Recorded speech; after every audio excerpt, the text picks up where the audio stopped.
السلام عليكم ورحمة الله وبركاته. الحمد لله حمدا كثيرا طيبا مباركا فيه كما يحب ربنا ويرضى. أشهد أن لا إله إلا الله وحده لا شريك له وأشهد أن محمدا عبده ورسوله وبعد. أيها الإخوة, masalah demi masalah hari ini menimpa kaum muslimin, dari mulai miskin, terjajah, diadu domba, sengsara, berbagai macam penyakit dan seterusnya dan seterusnya. Tidak terkecuali apa yang ada di negeri kita, yang kita saksikan hampir setiap hari. Masalah demi masalah merundung kaum muslimin. Dan masalah ini muncul karena apa? Karena kaum muslimin jauh dari sunnah. Karena kaum muslimin tidak memahami sunnah Nabi SAW. Kaum muslimin terjatuh dalam berbagai macam bid'ah. Muncullah masalah-masalah itu. Ambil contoh sederhana, kemacetan di Jakarta ini. Ini kan masalah. Tanpa polisi, tanpa aparat, tanpa petugas, seandainya kaum muslimin mengamalkan satu sunnah, insya Allah kemacetan itu akan berkurang banyak. Apa? Kaum muslimin meninggalkan riba, takut riba, tidak mau bermain riba. Berapa banyak mobil motor yang berkurang kalau kaum muslimin takut riba. Hari ini kaum muslimin tidak takut riba, tidak meninggalkan riba. Punya duit 10 juta, 15 juta, bisa bawa pulang mobil, tinggal nanti nyicil, dan cicilannya itu jelas riba karena beda dengan harga aslinya. Intinya dia pinjam 100 juta untuk beli mobil. Mengembalikannya apakah 100 juta? Tidak mungkin. Ada yang 110, ada 115, ada 120. Apa itu? Ya riba. Riba hanya diputar-putar, persis seperti Yahudi. Agar tidak nampak riba, maka diputar-putar. Apa istilahnya? Hilah. Hilah Yahudi.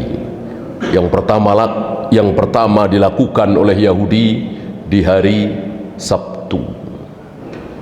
Yang dengan hilah itu mereka dirubah oleh Allah menjadi kera dan babi.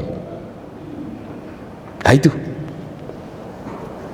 kaum muslimin tidak meninggalkan riba. Coba kalau kaum muslimin tidak mau bermain riba dan tidak takalluf, punya uang 100 juta, 90 juta beli mobil, nggak punya, ya sudah, nabung dulu misalnya, atau sabar. Berapa ribu mobil yang akan berkurang di Jakarta ini. Nah sekarang bertambah. Gimana nggak macet? Gara-gara apa? Gara-gara kaum muslimin tidak mengamalkan satu sunnah, yaitu menjauhkan diri sejauh-jauhnya dari riba. Haji. Hari ini yang punya uang, yang punya duit, kasihan. Dia punya uang 60 juta, 80 juta untuk berangkat haji, tapi nggak bisa langsung berangkat. Nunggu 10 tahun lagi, ada 15 tahun lagi, bahkan ada yang menunggu 20 tahun lagi. Gara-gara apa? Gara-gara riba. Gara-gara kaum muslimin tidak takut riba dan difasilitasi oleh bank-bank ribawi, bahkan sebagian bank syariah katanya. Ya. Kan aturannya kalau tidak salah harus setor dulu 25 juta ya kan, agar nama itu masuk. Nah, bank-bank ribawi itu memberikan pinjaman 25 juta. Ya. Agar nama masuk. Cukup uang muka 5 juta, bahkan saya dengar ada yang lebih kecil dari itu. Tentu hampir semua kita sanggup. Masuk nama, entah sehari bisa masuk berapa. Orang punya duit 5 juta, 3 juta kan banyak. Ya, akhirnya ngantri belasan tahun, puluhan tahun. Kasihan yang punya uang. Padahal salah satu yang tidak disukai oleh Allah dan Rasulnya apa? Takalluf. Takalluf membebani diri dengan beban yang dia tidak sanggup. Allah tidak suka. Allah pun tidak membebani kita dengan beban yang kita tidak sanggup. La yukallifullahu nafsan illa wus'aha. Nah, kita justru mau melawan ini. Ya. Uang nggak ada, duit nggak punya, ngapain berusaha untuk bisa store ONH? Ya sudah, sabar. Ini memaksakan diri. Allah tidak suka. Punya uang bisa berangkat, nggak punya sudah, sabar. Ini memaksakan diri. Akhirnya kasihan yang punya uang. Ya. Harus menunggu belasan tahun, bahkan ada yang 20 tahun, 25 tahun. Gitu ya. Ini kira-kira betapa kaum muslimin semakin dirundung oleh masalah gara-gara tidak faham sunnah, jauh dari sunnah. Antum tahu salah satu masalah di Jakarta ini atau di kota-kota besar apa? Kuburan, pemakaman. Makin lama harus diperlebar, makin lama harus diperlebar. Padahal hanya untuk mayat. Gitu. Sementara siapa yang lebih butuh tempat? Mayat apa yang masih hidup? Tentu yang masih hidup. Ini untuk mayat saja sampai hektaran. Bahkan ada sebagian di mana itu sampai harganya luar biasa mahal, miliaran. Ya. Ini gara-gara apa? Gara-gara kaum muslimin tidak faham sunnah. Coba kalau faham sunnah sebagaimana Rasul dan para sahabat. Rasul dan para sahabat menguburkan mayat di Baqi. Satu mayat, satu kuburan. Satu kuburan, satu liang, satu mayat. Betul? Tidak. Satu liang bisa puluhan mayat, bisa ribuan mayat. Itu sunnahnya seperti itu. Kalau satu liang satu mayat, habis Madinah, habis Mekah 1400 tahun yang lalu. Entah berapa ratus juta, berapa miliar manusia yang harus dikubur. Habis Madinah. Ya, maka satu lubang itu bisa 10 mayat, 15 mayat, 20 mayat, ratusan mayat, ribuan mayat, enggak masalah. Memang sunnahnya mengubur mayat itu seperti itu. Nah, kaum muslimin enggak kenal sunnah ini. Dikiranya satu mayat, satu lubang, habis. Ya. Kalau faham sunnah, untuk Jakarta ini bahkan mungkin 20 meter kali 20 meter, 400 meter, taruhlah 1000 lah, atau bahkan kurang dari itu, 500 meter persegi cukup. Misalnya ada yang meninggal, taruh aja ini nomor 1 sini, ada yang meninggal lagi nomor 2, ada yang meninggal lagi nomor 3, ada yang meninggal lagi nomor 4, nomor 5, 6, terus sampai penuh. Ada yang meninggal lagi, balik lagi nomor 1, meninggal lagi nomor 2, meninggal lagi nomor 3, terus sampai taruhlah 200 lubang atau 100 lubang lah, balik lagi ke situ. Insya Allah kan sudah menjadi tulang belulang, sudah nggak bau gitu ya. Nah ini mudah sekali. Nah kita tidak faham sunnah, dikiranya satu lubang satu mayat, maka dikasih nama. Oleh karena itu Rasul dan para sahabat nggak ada namanya kuburan itu. Kalau ada namanya banyak berirot ya kan, si A, si B, si C, ya. Nggak ada nama, nggak ada nama. Sampai hari ini antum insya Allah ke makam baki, mana yang Khalid bin Walid, mana yang Aisyah, mana yang Utsman, mana yang nggak ada yang tahu. Karena memang nggak perlu tahu. Buat apa tahu? Buat apa? Ya. Karena sunnah ziarah kubur itu, lihat aja salamnya. Assalamu alayka ya abi, apa assalamu alaikum ya ahlad diyar. Ya kan? Assalamualaikum ya ahlad diyar. Salam bagi kalian semua wahai penghuni kubur ini. Bukan salam ke si fulan, kita langsung menuju ke kuburan ayah kita misalnya, ibu kita misalnya, nenek kita misalnya. Jadi semua ya. Sunnahnya seperti itu, tidak pilih-pilih. Masih ingat barangkali malam-malam Rasulullah ke makam baki diikuti oleh Aisyah, karena Aisyah curiga malam-malam keluar. Nah, apa yang beliau ucapkan kepada ahli kubur baki tadi? Assalamualaikum ya ahlad diyar. Bukan seorang, dua orang, gitu ya. Masalah selanjutnya,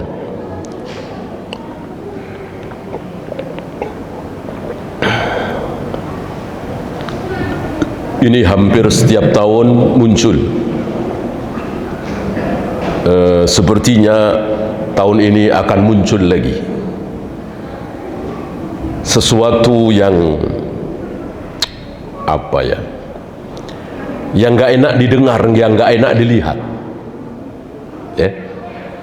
Sama-sama muslim, sama-sama bangsa Indonesia, bahkan sama-sama satu kelurahan, bahkan ada yang sama-sama satu RT, tapi lebarannya beda. Kan nggak enak banget ini ya.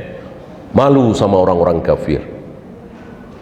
Katanya Islam agama sempurna, inna dina indallahil Islam, tapi menentukan satu Syawal, satu Ramadan nggak becus katanya, nggak seragam.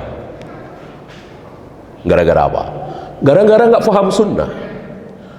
Coba kalau kaum muslimin, terutama para tokoh, ormas, segala macam, paham sunnah, selesai. Apa sunnah dalam satu Ramadan, satu Syawal?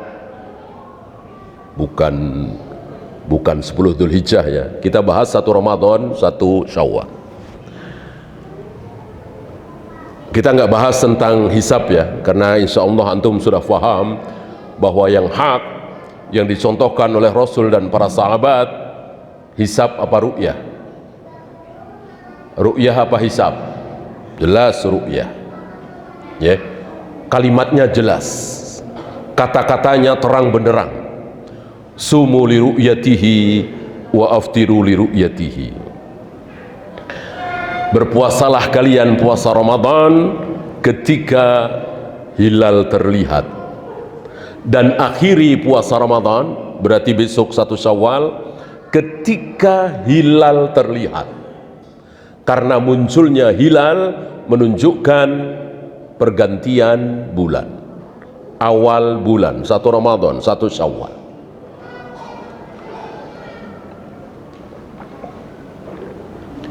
Fa'in gumma, jika mendung, maka genapkan bulan Sya'ban 30 hari, genapkan bulan Ramadan 30 hari. Mudah sekali. Karena bulan di dalam Islam hanya ada dua kemungkinan. Kalau tidak 29, 30. Kalau tidak 30, 29. Nggak mungkin 28, nggak mungkin 31. Ya. Ini sederhana sekali, mudah sekali, ringan sekali, murah sekali, tanpa alat, ya, tanpa perhitungan yang merumitkan. Dan memang begitu sunnah, mudah, sederhana, ringan.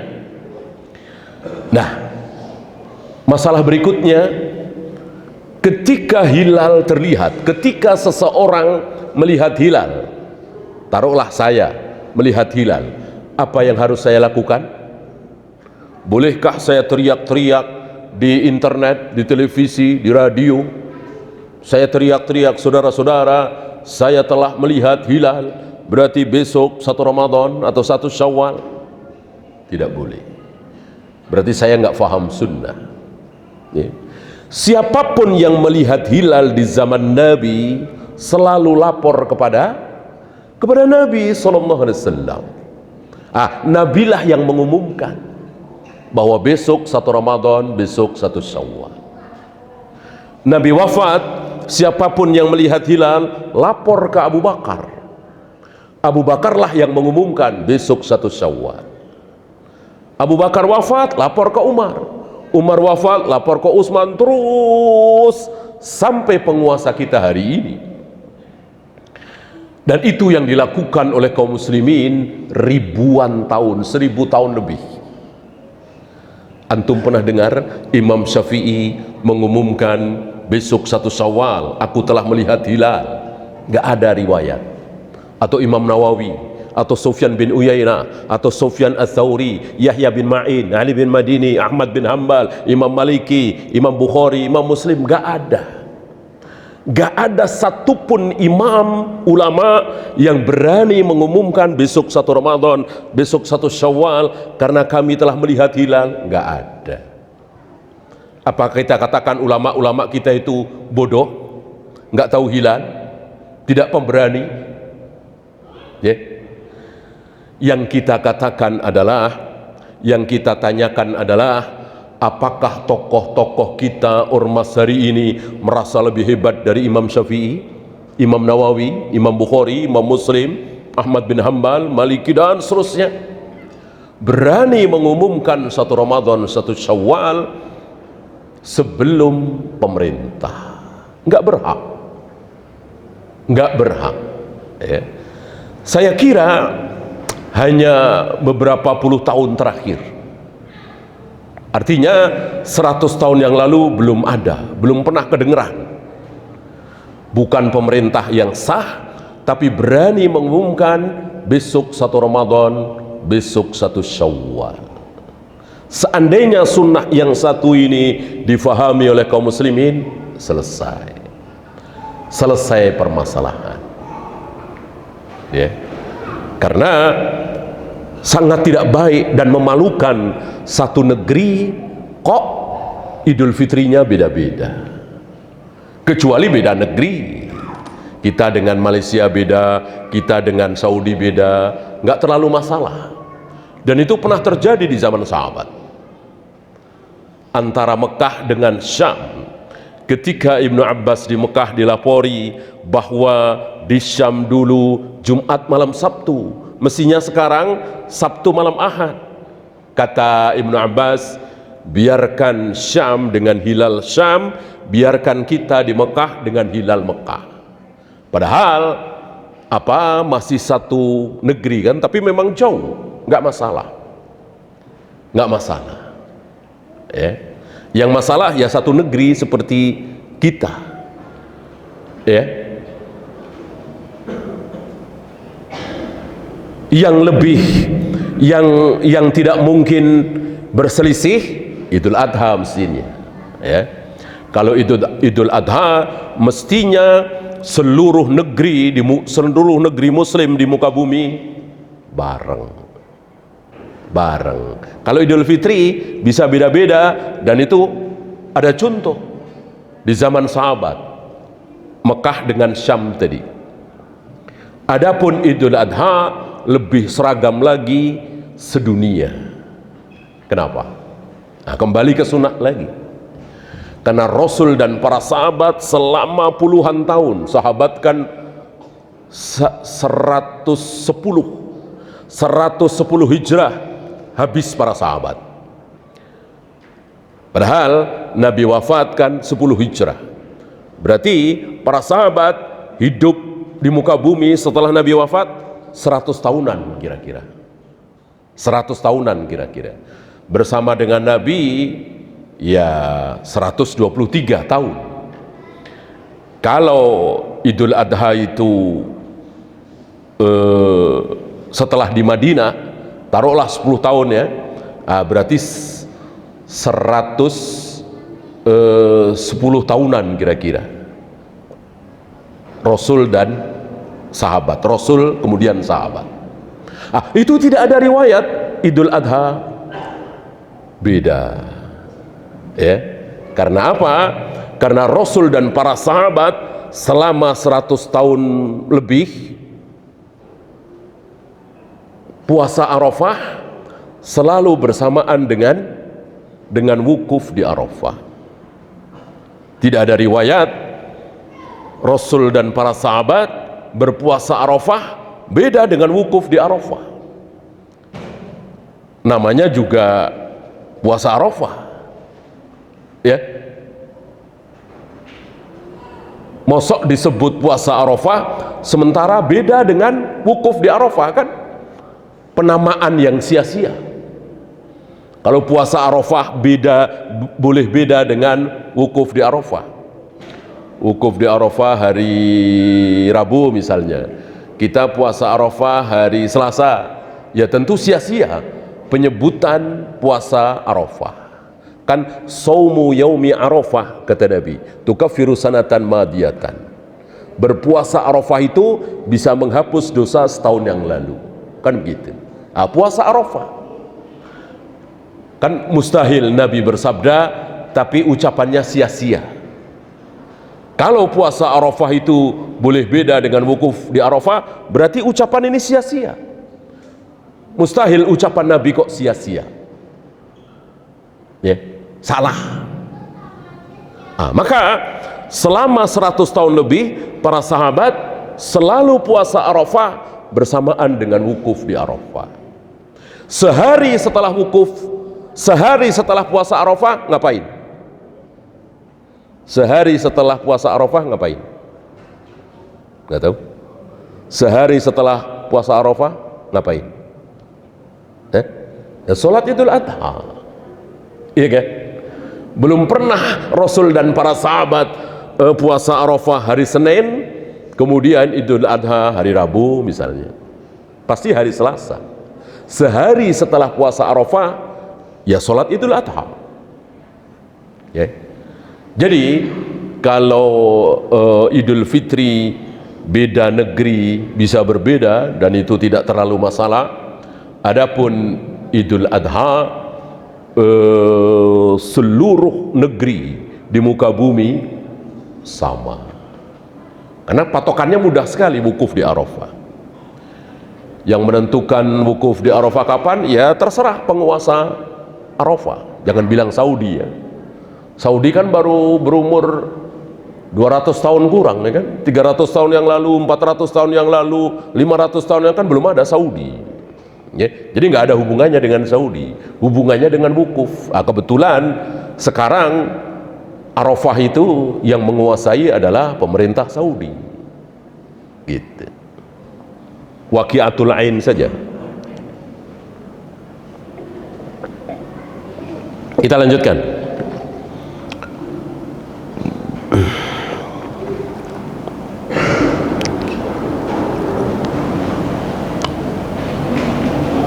Apa yang terjadi kira-kira 2 tahun yang lalu, 3 tahun yang lalu ya, luar biasa. Kaum muslimin diuji dengan ujian yang luar biasa, bahkan seluruh manusia di dunia ya. Padahal ada satu sunnah, ada satu sunnah yang disabdakan oleh Nabi alaihi salatu wassalam tentang ta'un itu. kan tidak syak lagi itu ta'un. Apa sunnah Nabi dalam menghadapi ta'un? Yang di dalam jangan keluar, yang di luar jangan masuk. Sederhana sekali ini. Ketika seseorang yang ada di dalam daerah yang terjangkit ta'un lalu dia mati, dia sabar, dia tidak keluar karena memang haram, lalu dia mati terkena ta'un itu, virus itu dan seterusnya, maka matinya syahid. Matinya mati syahid. Jadi luar biasa ta'un ini. Ya. Nah, apa yang disunahkan oleh Nabi alaihi salatu wassalam tidak dihiraukan oleh kaum muslimin, terutama para tokoh. Ya. Barangkali antum masih ingat bagaimana beberapa pemerintah Islam jemput-jemputin warganya yang ada di Wuhan waktu itu, ya kan? Ini kan jelas melanggar sunnah Nabi SAW. Kata Nabi, yang di dalam jangan sampai keluar, yang di luar jangan masuk. Ya, mestinya kita taati. Mestinya para tokoh Islam itu, para pemimpin Muslim itu mentaati satu sunnah Nabi ini. Jangan dikeluarkan, udah biarkan di situ. Karena ta'un itu nggak mungkin 10 tahun, 15 tahun, 20 tahun, nggak mungkin. Ya, paling setahun, mungkin 2 tahun, mungkin 3 tahun, ya. Dan betul terjadi, ya kan? Coba kalau teori para ahli, para dokter itu benar, ya, 1 menularkan ke 2, 2 ke 4, 4 ke 16, 16 ke 32. Kalau teori ini benar, habis, kan begitu. Kena semua. Kan itu teorinya orang kafir seperti itu. Persis teorinya Abu Jahal, Abu Lahab, yang dibantah oleh Nabi alaihi salatu wassalam dengan ucapan la adwa wala tiyarata. Tidak ada penularan penyakit, tidak ada kesialan. Kenapa Nabi mengatakan tidak ada penularan penyakit, sementara Nabi mengatakan larilah kalian dari orang yang berpenyakit kusta sebagaimana kalian lari dari singa? Berarti kan menular. Tapi di sini Nabi mengatakan la adwa, tidak ada penularan penyakit. Kenapa? Itu dalam rangka membantah keyakinan Abu Jahal, Abu Lahab, orang kafir Quraisy, bahwa penyakit itu punya kehendak. Persis seperti ucapan orang-orang kafir, dokter-dokter kafir, mereka beranggapan penyakit itu punya kehendak. Jadi penyakit itu seolah punya seperti pasukan, saya mau serang ini, serang, siapapun yang dekat pasti kena. Kan teori orang-orang kafir seperti itu. Jadi penyakit itu punya kehendak, virus itu punya kehendak. Ini dibantah oleh Nabi alaihi salatu wassalam dengan mengatakan la adwa, tidak ada penularan penyakit seperti itu. Jadi virus itu, penyakit itu akan menular dari A ke B, dari B ke C, dari C ke D. Itu semuanya yang ngatur Allah. Bukan maunya si penyakit itu. Penyakit nggak punya kehendak. Dan insya Allah setahun yang lalu, 2 tahun yang lalu, ada di antara antum, banyak di antara antum yang membuktikan kebenaran sabda Nabi alaihi salatu wassalam. Banyak sekali. Dia kena, istrinya kena, anak-anaknya enggak, padahal campur aduk. Anak pertama kena, anak kedua kena, anak ketiga tidak, padahal campur aduk.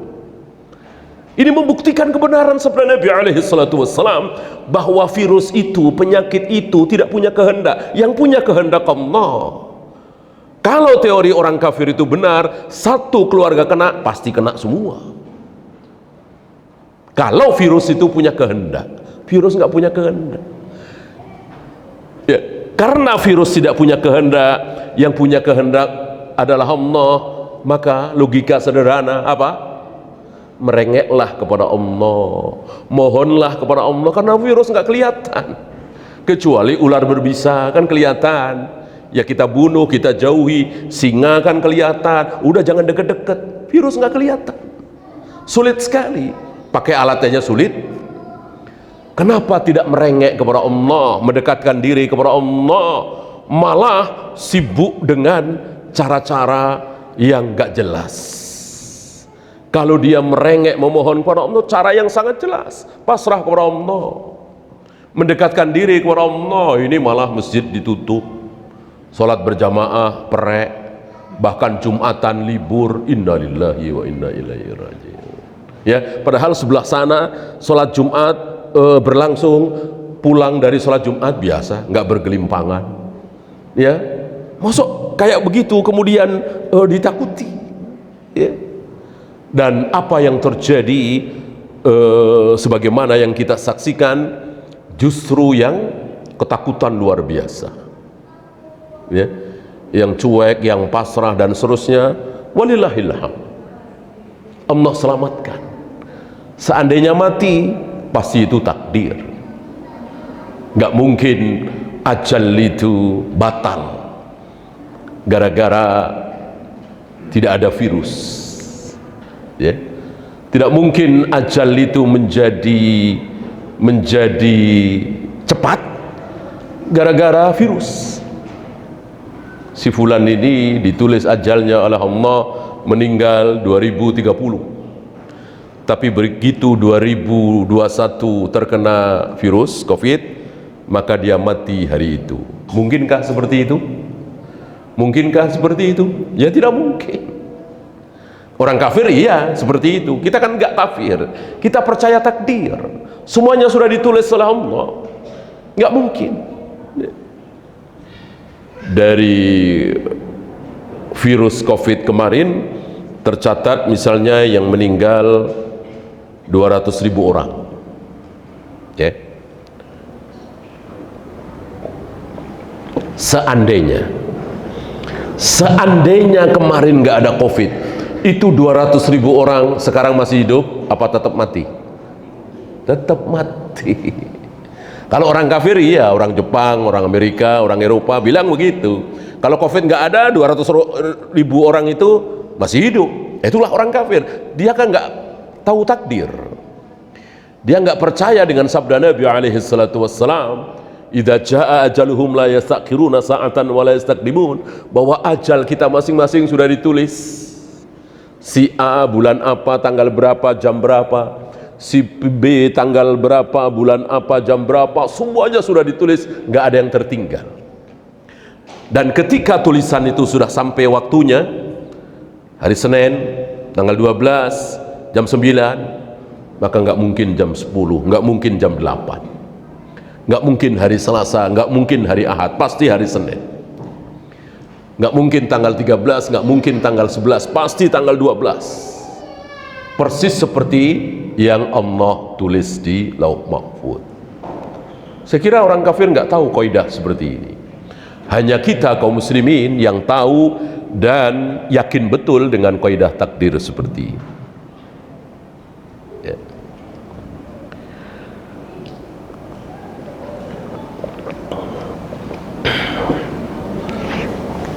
Ketika para sahabat masih banyak yang hidup, bahkan Umar masih hidup, berarti masih banyak sekali ya. Rasul Abu Bakar sudah wafat. Itu kan di Syam pernah terjangkit taun. Nah, waktu itu Umar dengan pasukannya mau berangkat ke Syam. Demi mendengar di Syam sedang terjangkit taun, wabah penyakit setelah kita pandemi. Agak panjang kisah ini ya. Awalnya Umar belum tahu hadis ini sebelum diberitahu oleh Abdurrahman bin Auf. Nah, akhirnya para sahabat tahu hadis itu. Bahkan munculnya hadis itu, masyhurnya hadis itu setelah peristiwa itu. Nah, bayangkan Umar aja belum tahu hadis itu.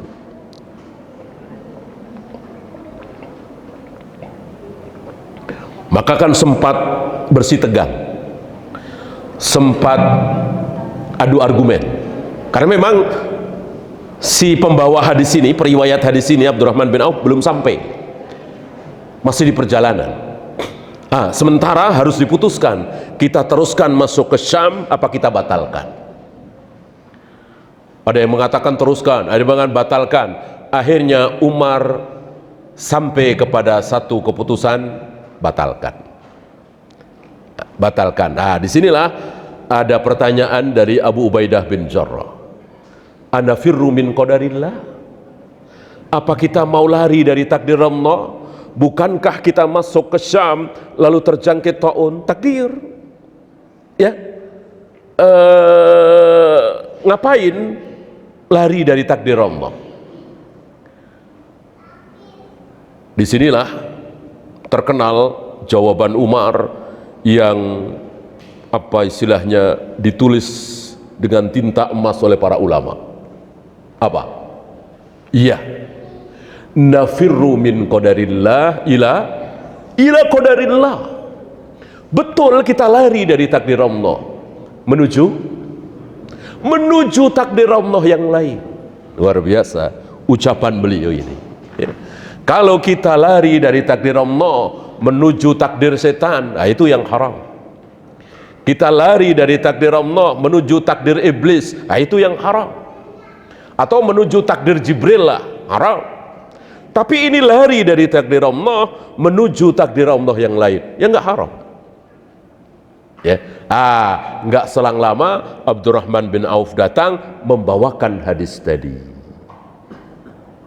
bahwa sabda Nabi, barang siapa yang berada dalam daerah taun jangan keluar, yang di luar jangan masuk.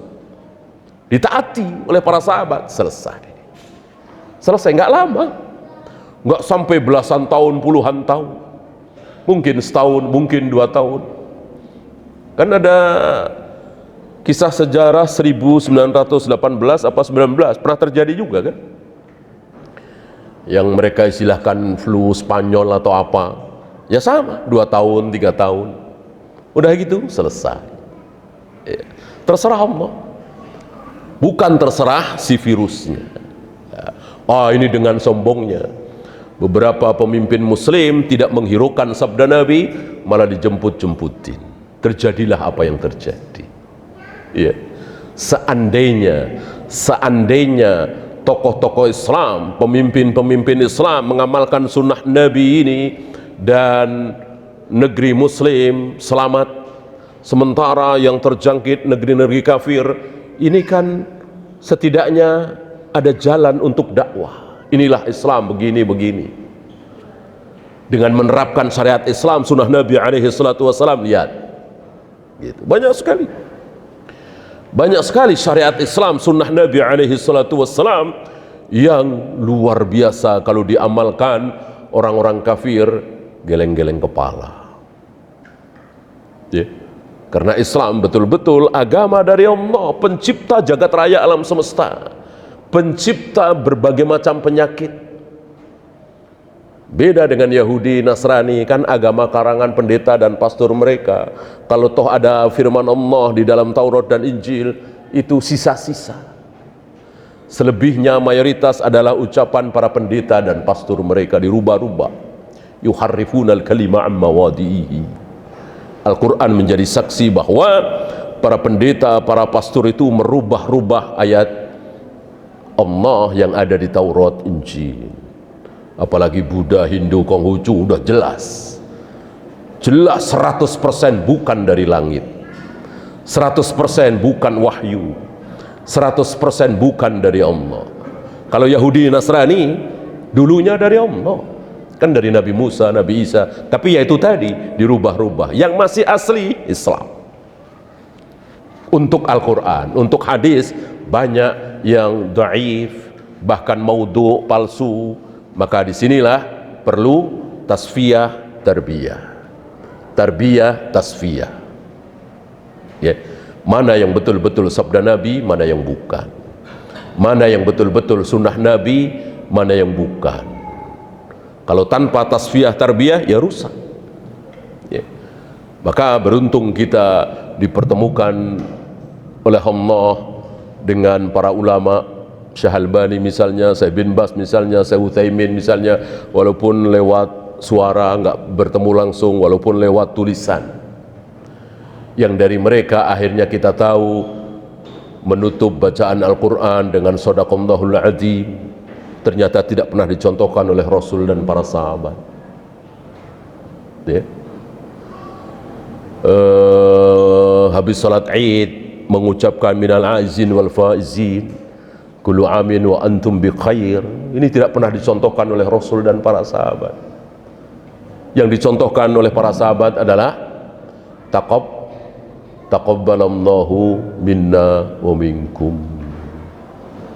Dari mana kita tahu ini? Kita kan bukan ahli hadis, kita nggak tahu apa-apa tentang hadis, tapi kita tahu alhamdulillah. Kenapa?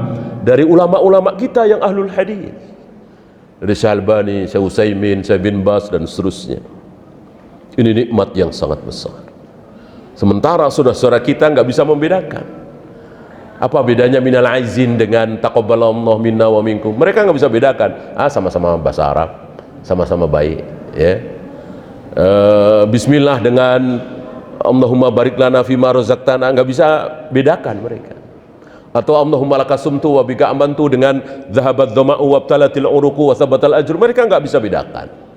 Antum bisa bedakan, alhamdulillah. Yang ini sahih dari Nabi, yang ini dhaif. Apa nggak nikmat itu? Nikmat sekali, ya, sangat nikmat. Ya. Saudara-saudara kita umumnya nggak bisa bedakan antara sholat tahiyatul masjid yang jelas sunnahnya, sholat qobliyah subuh yang jelas sunnahnya, dengan sholat nisfu Sya'ban. Mereka nggak bisa bedakan.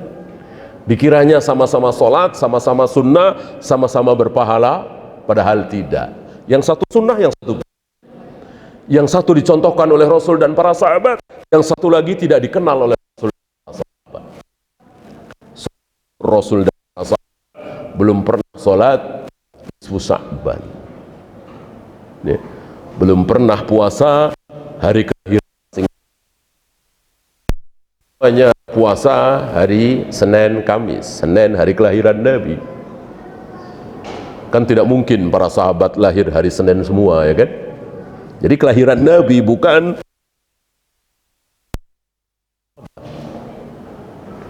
dan begitu seterusnya. Kita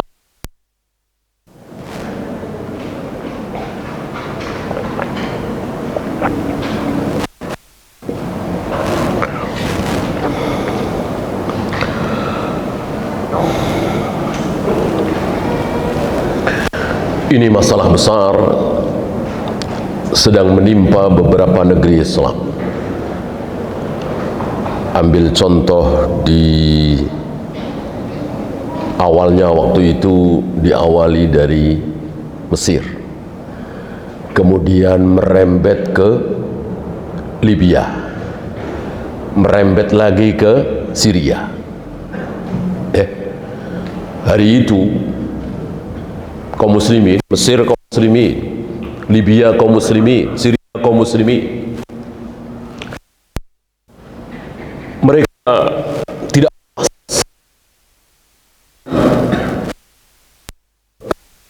dan mereka Barak, Muammar Gaddafi, ya, Bashar al-Assad, lalu demo menggulingkan. Dan apa yang terjadi? Ya, mirip-mirip dengan rakyat Indonesia sekarang. Rakyat Indonesia sekarang ini, terutama antum barangkali yang 98 jadi mahasiswa, banyak di antara antum yang menyesal.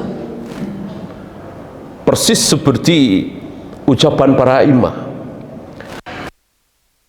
itu idza akbalat, ketika fitnah itu, fitnah ujian, ketika fitnah itu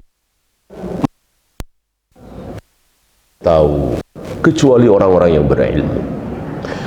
Ketika fitnah itu hilang, lewat, semua tahu. Yang tahu, yang bodoh juga tahu. Persis seperti kejadian di negeri kita ini tahun 98, yang tahu bahwa ini fitnah sedikit sekali, hanya orang-orang yang berilmu. Mereka mengatakan jangan demo, jangan protes, bersabarlah. Walaupun dolar melonjak luar biasa, walaupun presiden dan kroni-kroninya korupsi, sabar. Yang bilang seperti itu siapa? Beberapa ustadz salaf, sedikit sekali.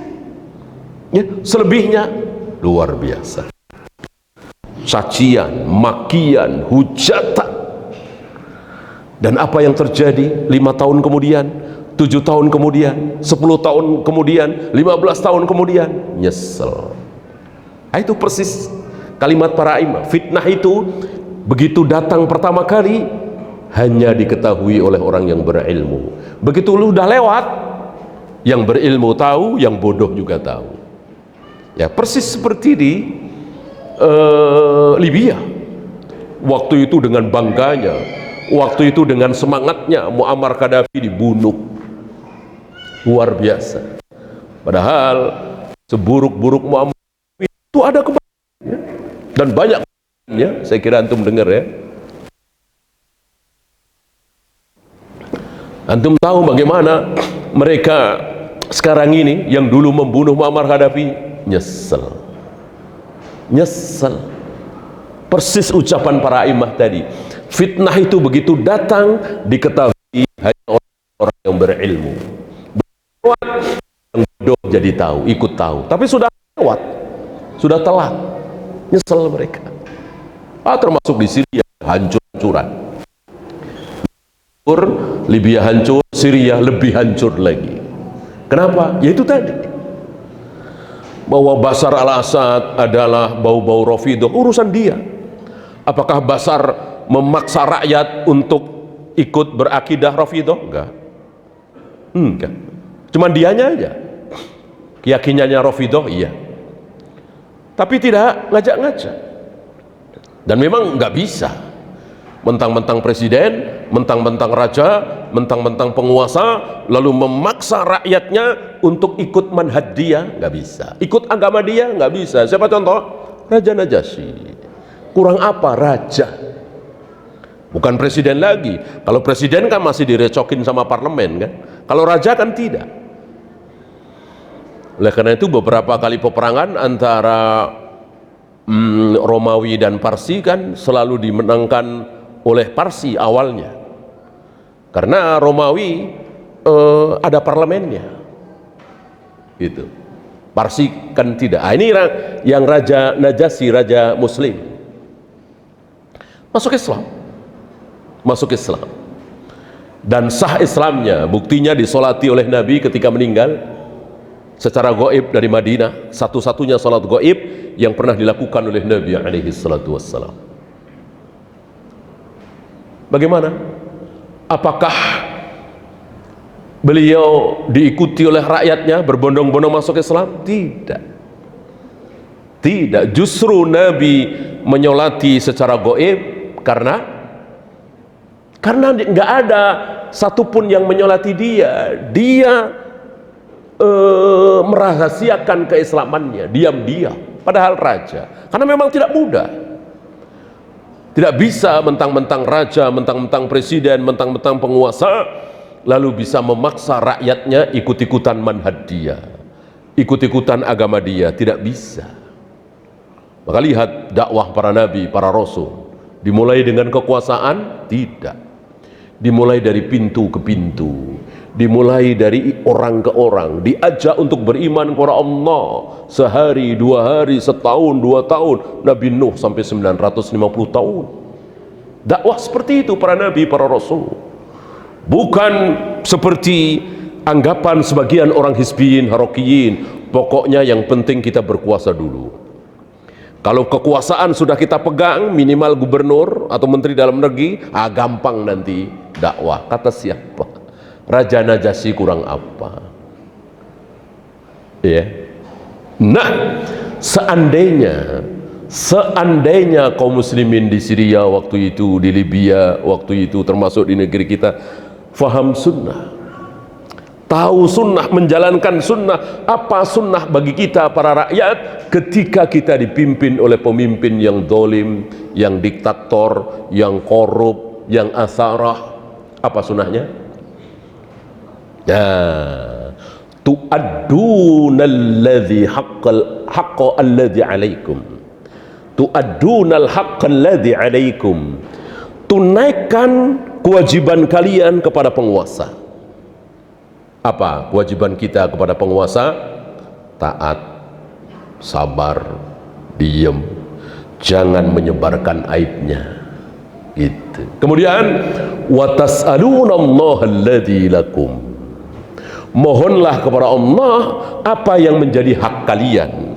Jangan minta hak kepada pemimpin. Orang pemimpinnya athara, zalim, mementingkan diri sendiri. Minta kepada Allah. Sunnah yang satu ini tidak dikenal oleh kaum muslimin, tidak jalankan oleh kaum muslimin. Terjadilah apa yang terjadi.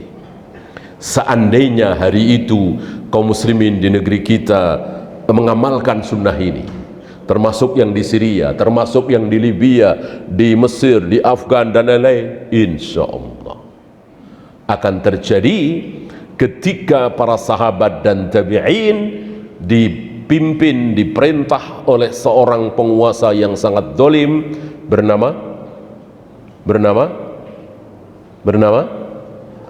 Hajjaj bin Yusuf.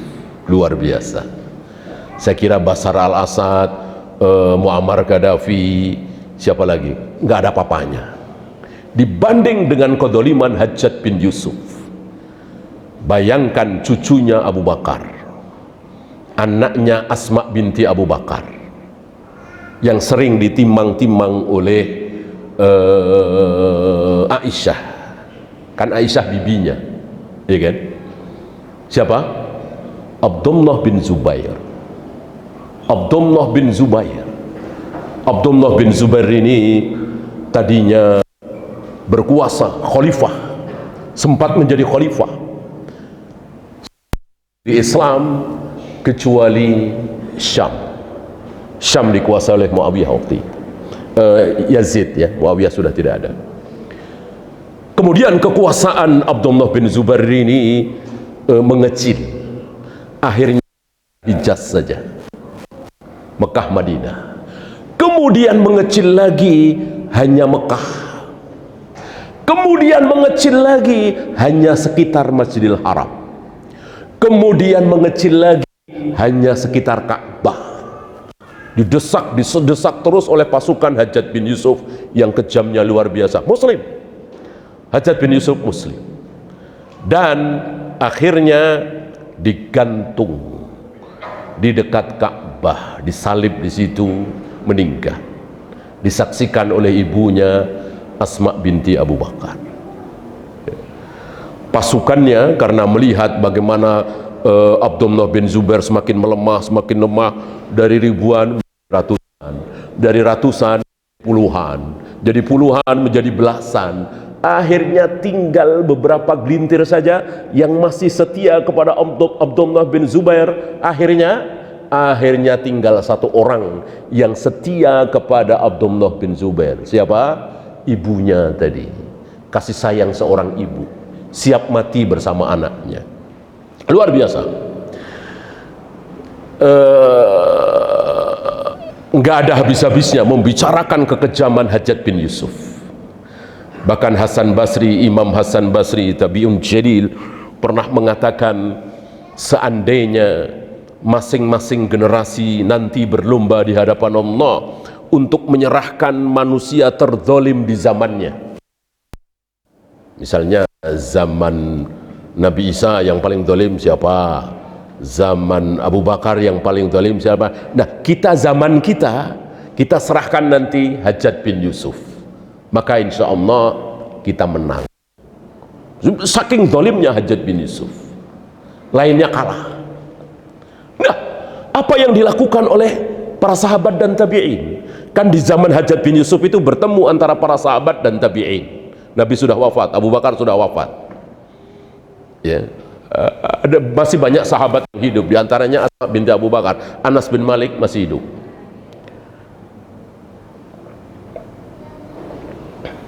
Adakah para sahabat tokoh-tokohnya seperti Anas bin Malik menggalang kekuatan, turun ke jalan, teriak-teriak, menyusun kekuatan untuk menghadapi Hajjaj bin Yusuf? Gak ada sama sekali. Gak ada. Persis apa dia sabar, bahkan gak dibahas di majelis-majelis, gak kita ya, asal ada apa, bahkan sembako naik, BBM dibahas di majelis ya, rendah sekali seolah ya, dibahas di pengajian-pengajian. Gak ada membahas itu. Yang dibahas qala Allah wa qala Rasul, bagaimana jalan menuju surga, bagaimana supaya selamat dari neraka, bagaimana sifat darah haid, apa bedanya dengan darah istihadah, cara tayamum yang benar. Itu pembahasan-pembahasan akhirat, nggak ada pembahasan dunia. Kita katakan para sahabat penakut, kita katakan para sahabat dan tabi'in tidak peduli dengan kaum muslimin. Kali mulut kita. Para sahabat, para tabi'in tidak penakut. Ada mereka yang penakut, karena memang sunnah Nabi seperti itu. Sabar, sabar. Dan apa buah kesabaran mereka? Antum tahu? Buah kesabaran mereka luar biasa. Karena mereka faham dan yakin dengan sabda Nabi alaihi salatu wassalam, janji lewat lisan Nabi alaihi salam, maka kesabaran mereka membuahkan hasil yang luar biasa. Apa hasilnya? Umar bin Aziz. Umar bin Aziz. Insya Allah antum tahu siapa Umar bin Abdul Aziz ya. Jadi ini betul-betul bagaimana sabda Nabi alaihi salatu wassalam, omong kosong, tidak omong kosong. Umar bin Abdul Aziz sampai dikatakan oleh Imam Muhammad, beliau adalah orang pertama, Imam Syafi'i orang kedua, kan 100 tahun sekali ya. Gak ada pertumpahan darah ya, kecuali itu saja. Gak ada kemudian mereka siap mati demi membela Abdullah bin Zubair, enggak, biarkan saja ya. Nah, ini kira-kira mudah-mudahan antum kembali iktikaf insyaallah. Mungkin sebelum ditutup ada pertanyaan?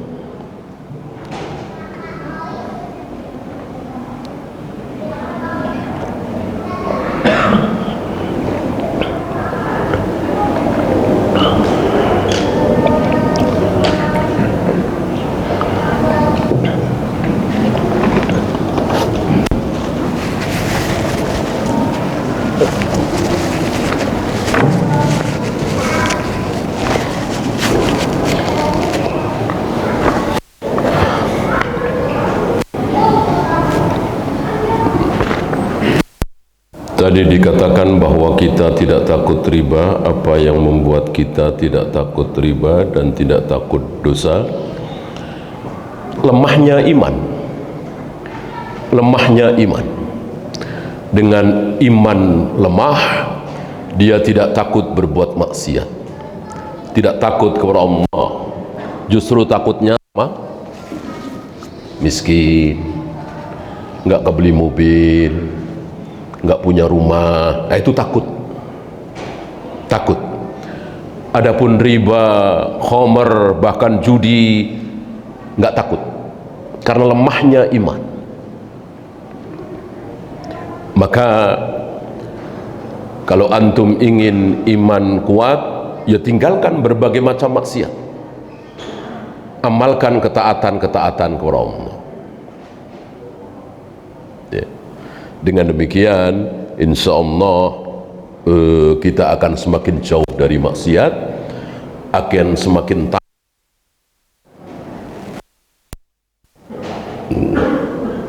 dan kuatnya iman. Kita tidak tahu sebelum kita melaksanakan ketaatan dan menjauhi kemaksiatan. Ya. Maka kalau ada yang tanya, gimana ya cara supaya iman kuat? Jawabannya mudah, mudah sekali. Apa? Misalnya ya, tinggalkan seluruh pekerjaan dan kesibukan ketika terdengar adzan. Segera ambil air wudhu, datang ke masjid, salat berjamaah. Gampang kan? Mudah sekali. Siapa yang nggak bisa? Lagi ngobrol, lagi ngurusin kerjaan, apalagi lagi nonton, kita tinggalkan, ambil air wudhu. Siapa yang nggak bisa? Kalau ngafalin Al-Quran seminggu dapat setengah juz, nggak semua orang bisa, sulit itu ya. Maka Allah nggak wajibkan seperti itu, nggak semua orang bisa. Bahkan sehari menghafalkan 2-3 ayat, nggak semua orang bisa, maka Allah nggak wajibkan. Tapi kalau meninggalkan kesibukan kita, dagangan kita, ketika terdengar azan, ambil air wudhu, datang, siapa yang nggak bisa? Kecuali dia cacat, kecuali hujan atau safar, Allah tidak wajibkan. Jadi mudah sekali. Taat kepada Allah itu mudah sekali, sangat mudah, sangat-sangat mudah. Masalahnya kita mau apa tidak.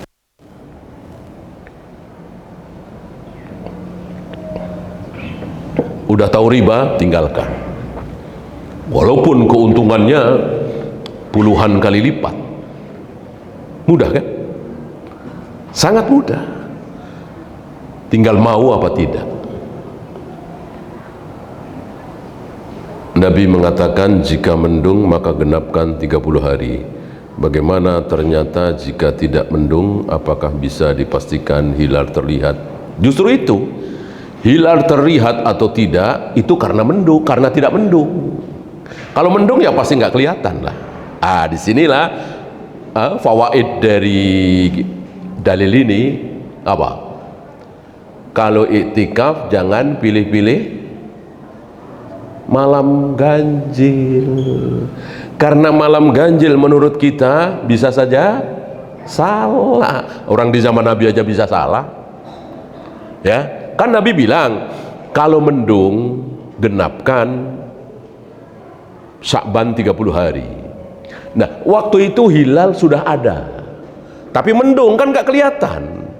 Berarti kalau hilal sudah ada, berarti besok 1 Ramadan kan? Ya iyalah. Kalau hilal sudah ada, besok 1 Ramadan. Tapi nggak kelihatan, mendung. Maka besok masih 30 Sya'ban. Salah kan? Salah kan? Karena kalau hilal sudah ada, ya pasti ganti bulan. Nggak masalah. Benar dan salah dalam hal ini nggak masalah. Yang penting taat kepada Allah, mengikuti prosedur Nabi Sallallahu Alaihi Wasallam. Oleh karena itu, nggak ada riwayat Masjid Nabawi malam ganjil penuh, malam genap sepi-sepi aja. Nggak ada.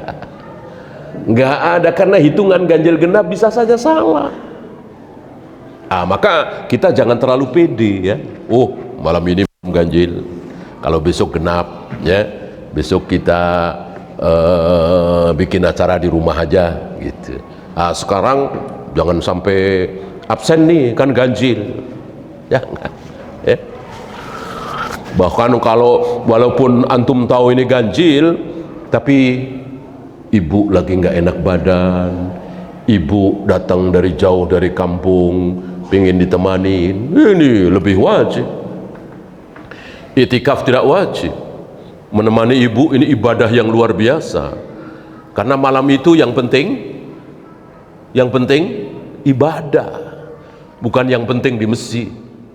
Berapa banyak ibadah di luar masjid tapi lebih besar. Misalnya ada saudara kita berdarah-darah, kita bawa ke rumah sakit, ini kan luar biasa, menolong sesama muslim gitu. Jadi harus dengan ilmu. Berapa banyak wanita yang tidak bisa itikaf di masjid, gimana mau ke masjid, anak ketiga panas, anak keempat dia harus susui, ini lebih wajib daripada itikaf di masjid, gitu ya. Adakah contoh dari sahabat bagaimana cara kita memuliakan orang tua, terutama ibu? Contoh tentu banyak ya, tapi kan belum tentu cocok, gitu ya. Ya ambil contoh misalnya Uwais yang menggendong ibunya. Apakah sekarang masih cocok? Ya tentu tidak. Ibu kita masukkan ke mobil kita, ya kan, yang bagus, ber-AC, dingin, tidak digendong tentunya, gitu. Maka ini kan ibadah ghairu mahdhah, boleh beda dari para sahabat. Cara sahabat memuliakan ibu dengan cara kita memuliakan ibu bisa berbeda. Yang nggak boleh beda, ibadah mahdhah, ya. Apakah para sahabat seperti tadi ya, membaca Shadaqallahul Adzim setelah baca Al-Quran, itu jangan sampai beda kita dengan para sahabat. Apakah para sahabat berjamaah salat tarawih qiyamul lail dalam satu masjid 2 kali apa sekali? Ini jangan sampai beda. Kalau sahabat 2 kali, kita ikut 2 kali. Kalau sahabat sekali, ya sekali. Nggak mungkin ada kebenaran dalam Islam yang itu ibadah mahdhah kok luput dari para sahabat. Nggak mungkin. Nggak mungkin. Faidah besar, laukana khairan lasabakuna ilaihi. Kalau berjamaah salat tarawih 2 kali dalam satu masjid itu benar, baik, itu sudah dilakukan di para, gitu ya. Kayu-kayu sutra dalam masjid itu benar, yang pertama lakukan adalah para sahabat, karena itu ibadah mahdhah. Dengan ya, ghairu mahdhah nggak harus nyontoh sahabat.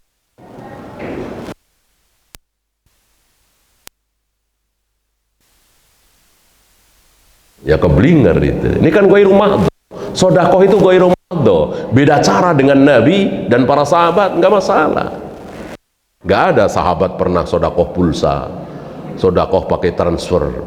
Kita sedekah pakai transfer, pakai pulsa, bolehkah? Boleh sekali, karena ini ghairu mahdhah.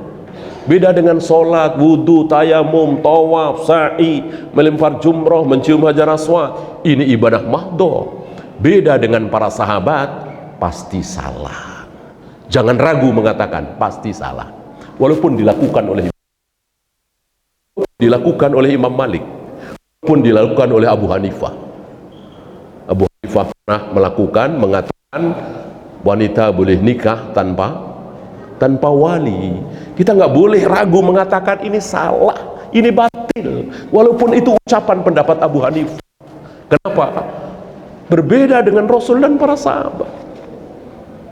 Para sahabat menggigit sunnah Nabi yang mengatakan man nakaha bi ghairi waliyin wa syahidan adlin fa nikahuha batilun fa nikahuha. Barang siapa yang nikah tanpa wali dan tanpa 2 saksi yang adil, maka nikahnya batal, nikahnya batal, nikahnya batal. Para sahabat berpegang dengan sabda Nabi ini. Maka ucapan Abu Hanifah tidak boleh direken, harus dibuang. Iya, Abu Hanifah ulama besar, kita nggak ada apa-apanya dibanding beliau. Tapi salah ya salah. Nggak boleh salah mentang-mentang keluar dari mulut Imam Syafi'i, Imam Bukhari, mentang-mentang ada di Masjidil Haram, mentang-mentang ada di Masjid Nabawi, lalu kita katakan menjadi benar. Salah ya salah.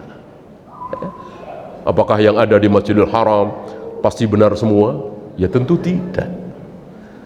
Masjid paling sunnah di muka bumi, masjid paling mendekati apa yang dilakukan oleh Rasul dan para sahabat, Masjidil Haram, Masjid Nabawi. Ya, tapi bukan berarti 100% semua yang ada di sana benar semua. Jadi zaman Nabi dong kalau benar semua. Ya, kaligrafi di mana? Apa antum katakan benar?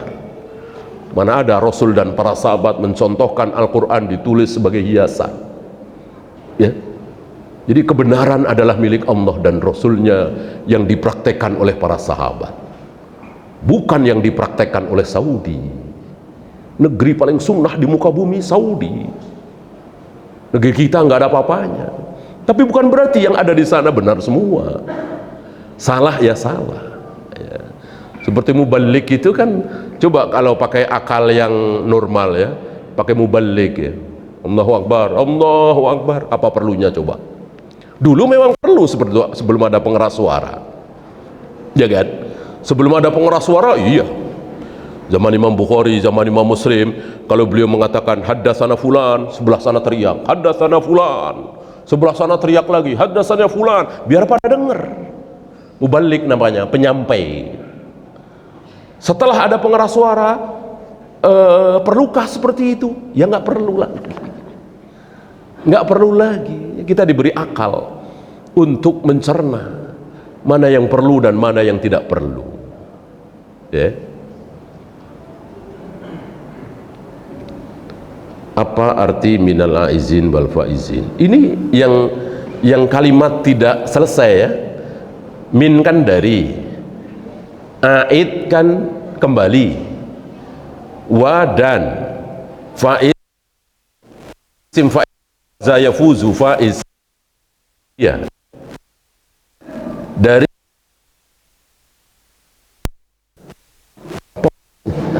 ya kan? Ya itulah. Kalau takabur minna wa minkum jelas sekali. Semoga Allah menerima amal kami dan amal kalian. Keluar dari mulut para sahabat. Tapi minal aizin wal faizin para sahabat nggak kenal. Para tabi'in, atba'ut tabi'in. Bahkan sepertinya orang-orang Arab saja banyak yang nggak kenal minal aizin wal faizin. Ya, terkenal di negeri kita ini. Apa istilahnya bahasa Arab, istilah Arab made in Indonesia itu banyak, istilah-istilah Arab made in Indonesia, halal bihalal ya kan. Halal bihalal kan halal ya jelas bahasa Arab, tapi orang Arab sendiri apaan halal bihalal ya kan. Halal dengan halal apaan itu ya. Terlalu apa ya di negeri kita ini dalam hal agama ya, banyak ininya, banyak variasinya, banyak usulannya ya, luar biasa. Kalau uang kas masjid banyak, bolehkah kita memberi bantuan kepada fakir miskin dengan uang kas masjid tersebut? Ya buat apa coba uang kas bertumpuk-tumpuk sementara di sekeliling masjid banyak yang miskin, banyak yang kelaparan, terlilit hutang. Ini buruk sekali ya. Sementara bangunan masjid marmer megah, bagian dengan tulisan emas misalnya, ini sangat tidak baik ya.